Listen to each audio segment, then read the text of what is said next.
कथा सुनो अधिक मास की। फल का दान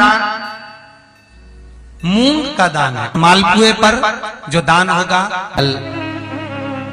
अधिक मास का।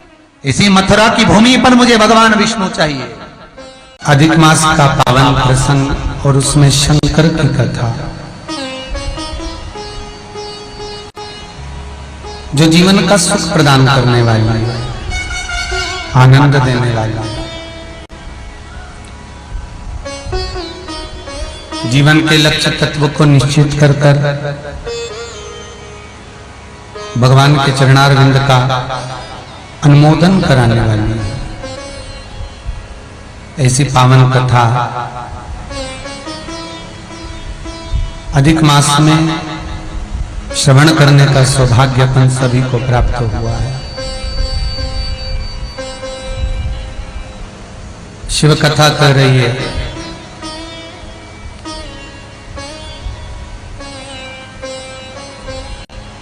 भगवान नरसिंह के प्रागट्य के समय पर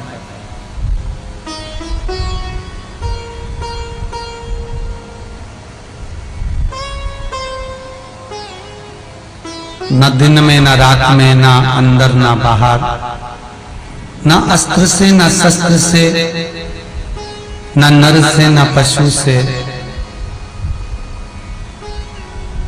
न 12 महीने में मरूं, भगवान विष्णु ने एक अधिक कर अधिक मास को प्रकट किया।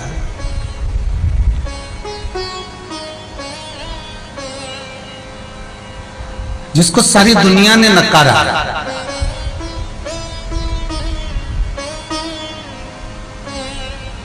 सबने धक्कर देकर उसको भगा दिया।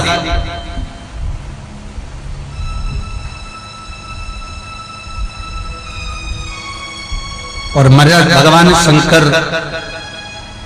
एक केवल विश्वनाथ ऐसे हैं जो दुनिया में सब जिसको ठुकरा देते हैं उसको शंकर अपना लेते हैं। 33 कोटि देवी देवताओं की लिस्ट उठाकर देखना, सबके विवाह संबंध को देखना। भगवान इंद्र की शादी हुई थी तो राजसी ठाट से 33 कोटि देवताओं को बुलाया गया था। भगवान ब्रह्मा का जब विवाह हुआ राजसी ठाट से सभी देवताओं को बुलाया गया। भगवान विष्णु का विवाह हुआ तो सारे देवताओं को आमंत्रित किया गया। मेरे राम जी का मंगल विवाह हुआ जब जानकी जी के साथ में, तो सारे देवता रूप बदल बदल के राजसी ठाट में राजा महाराजा सब आए। भगवान कृष्ण का विवाह जब द्वारका में हुआ तो सब आए, राजा महाराजा देवता रूप रख रख कर पहुंचे। सब आए।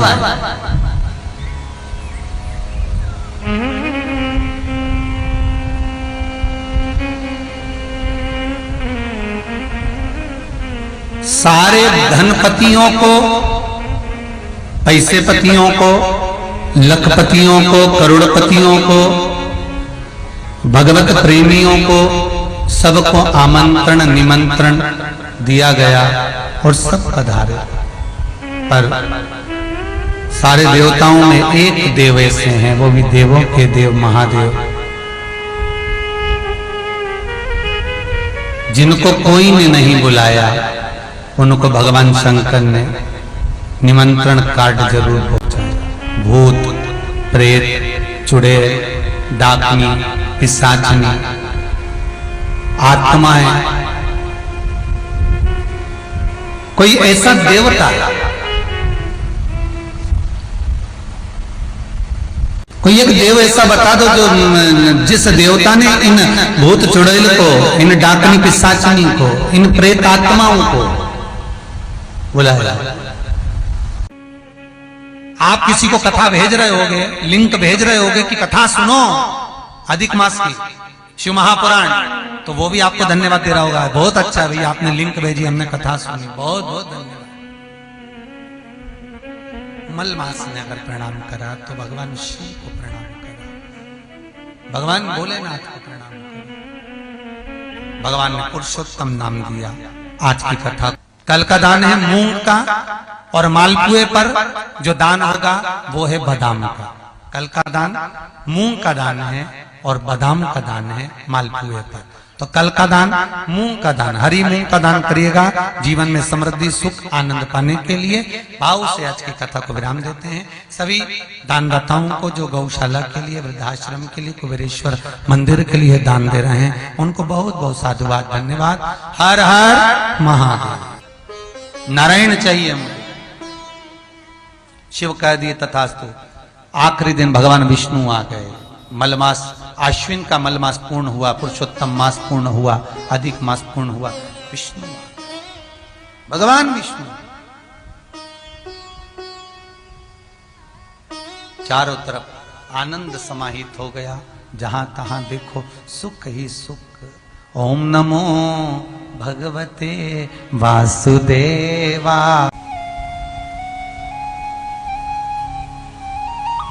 और जब वो मिलेगा, जैसे विदुरानी के घर मिला, दरवाजा बजाया, विदुर जी नहीं थे, विदुरायन थे। भीतर से विदुरानी आई, कृष्ण को देखती रह गई।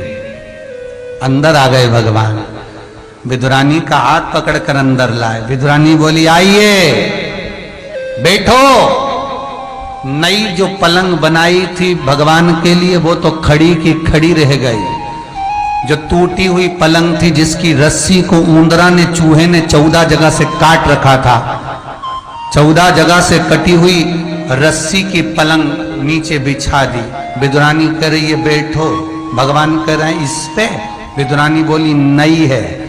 भगवान बोले नई ऐसी है तो पुरानी कैसी होगी, बैठो। भगवान ने सोचा बैठना तो पड़ेगा, वो जो लकड़ी की चारों तरफ पाटी होती है उस पर भगवान बैठ गए। विदुरानी बोली अच्छे से बैठो, खस को अंदर, जरा सर को बैठो आराम से। भगवान बोले नहीं सर को। विदुरानी बोली कैसे नहीं सर को, खस को, सर को अंदर। भगवान बोले नहीं। विदुरानी बोली कैसे हो, तुम्हारे लिए नहीं बनवाई है। भगवान बोले रेन दे, तू तो नहीं पे तू ही बैठ लेना, मैं तो अच्छा है ऐसे। नहीं सर को। भगवान थोड़े से अंदर सर के। वजन तो अच्छा खासा ही था भगवान का भी, ऐसा तो है नहीं है।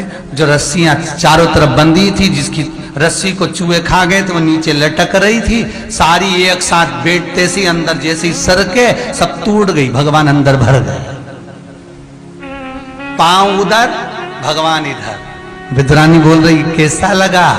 भगवान बोले ऐसा लगा जैसे 100 किलो की कपास पे बैठा, गद्दा बिठाने की जरूरत ही नहीं। विदुरानी बोली मैं तुम्हारे लिए कुछ खाने का लाती हूँ। भगवान बोले रहने दे, पेट भरा है। विदुरानी बोली काय का पेट भरा, पहली बार तो आए, खाना तो पड़ेगा। भगवान को लगा बिठाया ऐसा है तो खिलाएगी क्या भाटा। भगवान के रहने दे, मेरा तो पेट भरा। नहीं नहीं, अब भी आई, अंदर गई, 2 दर्जन केले उठा लाए। भगवान के चलो भगवान कृपा करे, भोलेनाथ केला ही भेजा है, बड़ी कृपा करे। कद्दू ले आती और कहती खाओ, आफत कर देती, दे दो केला। केला छीलती जाए विदुरानी। भगवान के मैं खा लूंगा।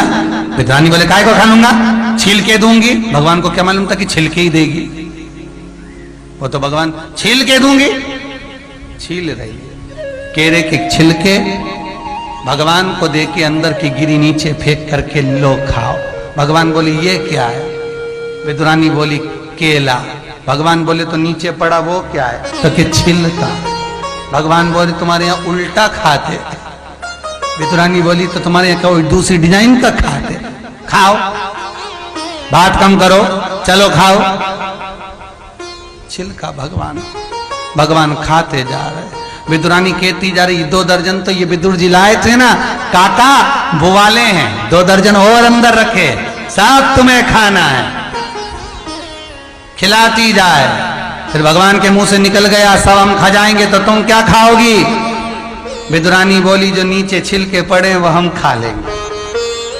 भगवान मन में सोचे कितनी चतुर है रे बाबा, बताओ छिलका हमें खिला रही और गिरी खुद खा रही, धन्य। छिलके भगवान को खिला दिए तूने, गिरी खिलाना थी छिलके दे दिए। अब विदुरानी गिरी दे तो भगवान के जो छिलके में स्वाद आया है वो गिरी में नहीं आ सकता, मैं नहीं पाऊंगा। भगवान मना कर भाव तो भगवान है।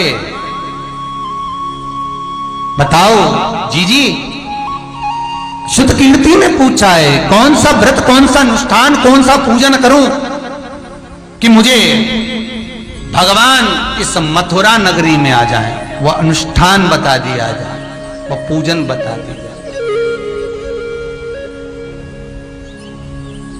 कहा सुनैना जी ने कहा कि बहुत